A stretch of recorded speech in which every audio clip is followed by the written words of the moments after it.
지난번 영상에서는 아시아 최대의 범죄 조직 세력 중 하나인 삼합회에 대해 다뤄봤습니다. 오늘 소개할 이야기는 삼합회에 소속되어 있거나 혹은 관련되어 있는 인물들에 대한 이야기입니다.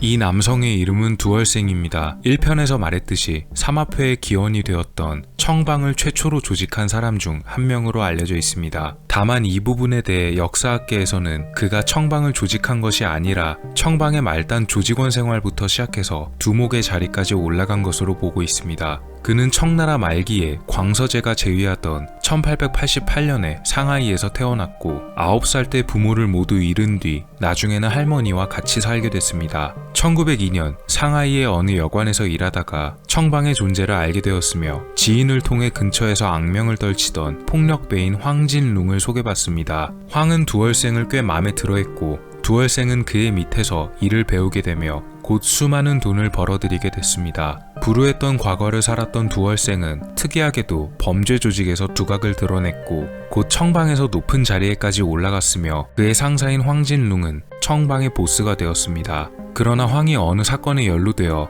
상하이 경찰에 체포되는 일이 벌어지고 두월생이 직접 경찰서에 출두해 협상한 뒤 보석금을 내고 그를 석방시킵니다. 이 일로 인해 명성을 잃게 된 황은 두월생에게 청방의 보스 자리를 내놓게 되고 결국 두월생은 상하이 지역을 총괄하는 청방의 보스 자리에 앉게 됐습니다. 말씀드렸듯이 두월생은 정치 조직이었던 국민당 그리고 장제스와 밀접한 관계였으며 청방의 막강한 자금력을 동원해서 국민당의 전투기를 지원하기도 할 정도였습니다. 이후 전쟁이 끝나게 되자 장제스는 범죄 조직이었던 청방과의 관계를 끊으려 했고 장제스의 아들이었던 장진거가 두월생의 친척들을 범죄 혐의로 체포했는데요. 이에 두월생은 오히려 국민당이 저질러왔던 비리들을 밝히겠다고 그들을 협박했고 결국 국민당은 친척들을 풀어줬으나 이로 인해 청방과 국민당의 연결고리는 끊어집니다. 나이가 들어 그는 홍콩으로 망명을 했으나 그의 기반과 세력을 모두 잃어버린 상태였고 1951년에 눈을 감게 됩니다.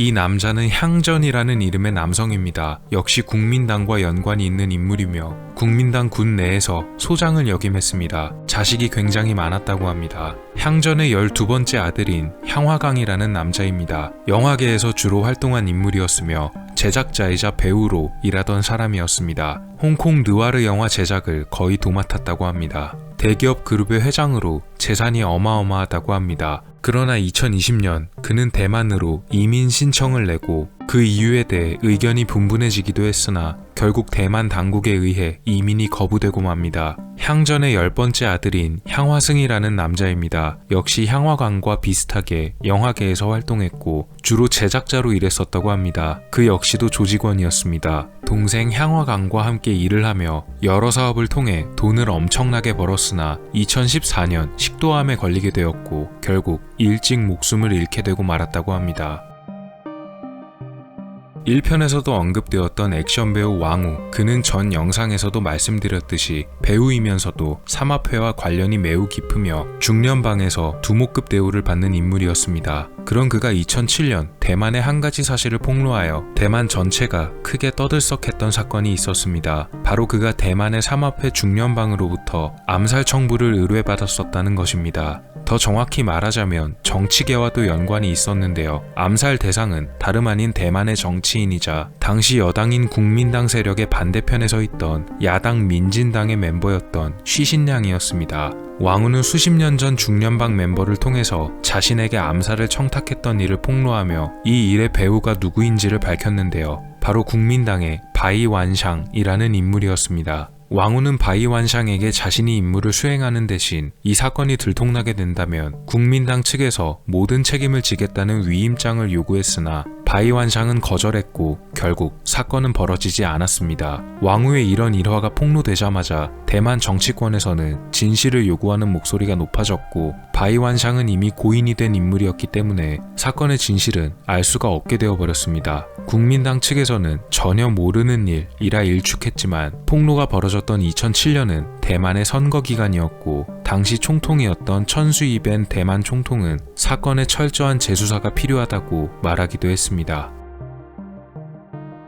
이 인물은 윤국구라고 불리는 인물입니다. 원어로는 완코코이 혹은 인궈저라고도 불립니다. 교통사고로 앞니가 부러지는 바람에 부러진 이빨이라는 별명으로도 불립니다. 1998년에 마카오 당국이 그를 체포하려 하자 그는 당국의 눈을 피해 몸을 숨긴 다음 조직원들에게 지시를 내려서 경찰, 사법기관, 언론의 무차별로 저항합니다. 조직원들은 밀수한 기관총들 뿐만이 아니라 심지어 대전차 미사일들과 폭탄도 사용했기에 마카오 전역이 그의 체포 과정 동안 두려움에 떨어야만 했다고 합니다. 그러나 이런 정도의 범죄에도 불구하고 그는 겨우 15년형의 징역형을 선고받았으며 2012년 징역을 끝내고 출소하면서 조용히 살고 싶다는 소감을 말하기도 했습니다. 하지만 범죄자가 범죄를 끊지는 못하는 법, 시대가 발달하면 또한 범죄가 발달하듯 그는 새로운 범죄 수단을 모색했습니다. 바로 가상화폐를 이용한 범죄입니다. 표면적으로는 새로운 가상화폐를 만들었지만 이 화폐는 실질적으로는 가치가 전혀 없으며 물건을 사거나 돈처럼 지불할 수가 없었기에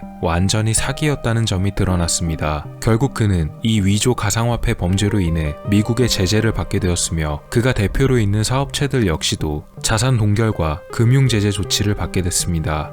이 남성은 윤국구의 후계자로 낙점된 인물로 이름은 주작화 혹은 저우좌화라고도 불립니다. 그는 윤국구의 곁을 따라다니며 그의 오른팔로 충실히 역할을 수행했습니다. 이미 30대의 나이에 20개의 카지노를 소유했으며 엄청난 재산을 보유한 것으로 알려졌습니다. 또한 연예계 사업에도 투자하기도 하며 사업을 넓게 확장해 나갔는데요. 이로 인해 그는 2013년 자신의 생일에 홍콩의 여배우들을 동원하기도 할 정도였으며 결혼을 한 상태였지만 다른 여배우 및 모델들과 스캔들을 저지르고 다니기도 했습니다. 2021년 그는 정부 당국에 의해 체포됐습니다. 그의 체포 소식과 함께 마카오에 있는 카지노들의 주가가 급락하기도 했다는데요. 석방되려면 오래 걸릴 것으로 보입니다.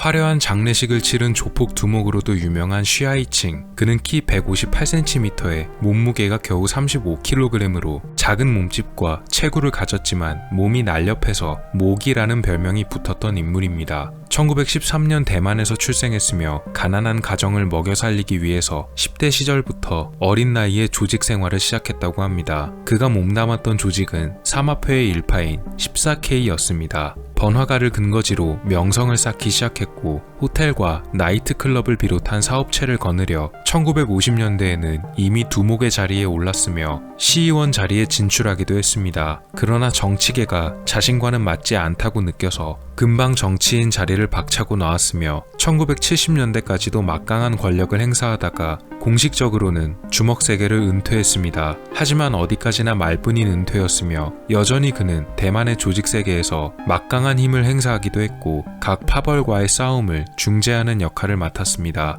또한 일본 최대의 야쿠자 조직 중 하나인 스미요시 카이와도 협력관계를 맺었고 그 기간이 무려 30년이 넘을 정도였다고 합니다. 스미요시 카이의 두목인 노구치 마스오는 쉬아이칭의 장례식에 참석하여 그는 대만의 대부 중 한 명이었다는 말과 함께 마음이 열린 사람이었다는 말도 남겼습니다. 그의 장례식에는 총 1만 명의 인원이 참석했다고 전해지며 장례일인 5월 29일을 흑도 평안의 날로 지정해 이날만큼은 모두가 평화롭게 지내기로 합의합니다.